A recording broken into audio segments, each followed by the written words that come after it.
ভিডিওটি দেখে চোখে সত্যি পানি এসে গেল। এমন প্রেম কয়জনের ভাগ্যে হয়? চলুন ভিডিওটা পুরোটা দেখে আসি। কাঁদতে কাঁদতে মেয়েটার বলা এই কথাগুলো শুনলে যে কারো বুক কেঁপে উঠবে।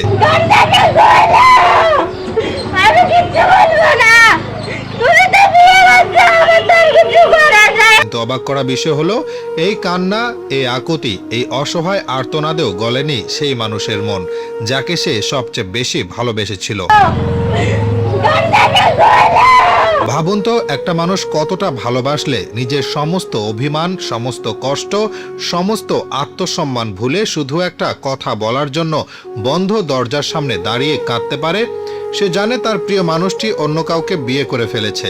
সে জানে এখন আর তার কোনো অধিকার নেই, না কোনো দাবি, না কোনো অভিযোগ, না কোনো জোর। তারপরও সে এসেছে কেন? শুধু একটু কথা বলবে বলে, শুধু একবার শুনবে বলে। কেন এমন হলো? এই যে ভালোবাসা, এই যে গভীর টান, এগুলো মানুষকে অনেক সময় ভীষণ অসহায় করে দেয়। যে মেয়েটা হয়তো একসময় হাসতে হাসতে পৃথিবী ভুলে যেত, আজ সে সবার সামনে দাঁড়িয়ে কাঁদছে। নিজের কষ্ট লুকানোরও শক্তি নেই তার। চারপাশে মানুষ তাকিয়ে আছে, কেউ হয়তো অবাক হয়ে দেখছে, কেউ হয়তো হাসাহাসি করছে, কেউ ভিডিও করছে, কিন্তু সে কিছুই দেখছে না। কারণ তার চোখে তখন শুধু একজন মানুষ, যার জন্য তার বুকটা ভেঙে যাচ্ছে।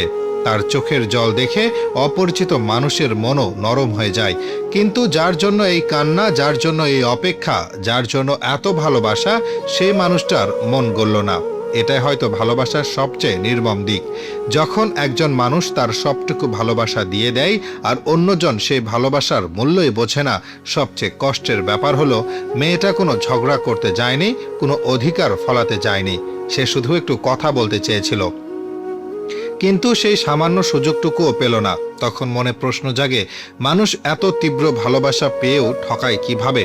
কিভাবে কেউ কারো এত কান্না উপেক্ষা করতে পারে? হয়তো সত্যিটা হলো, সবাই ভালোবাসার মূল্য বুঝে না।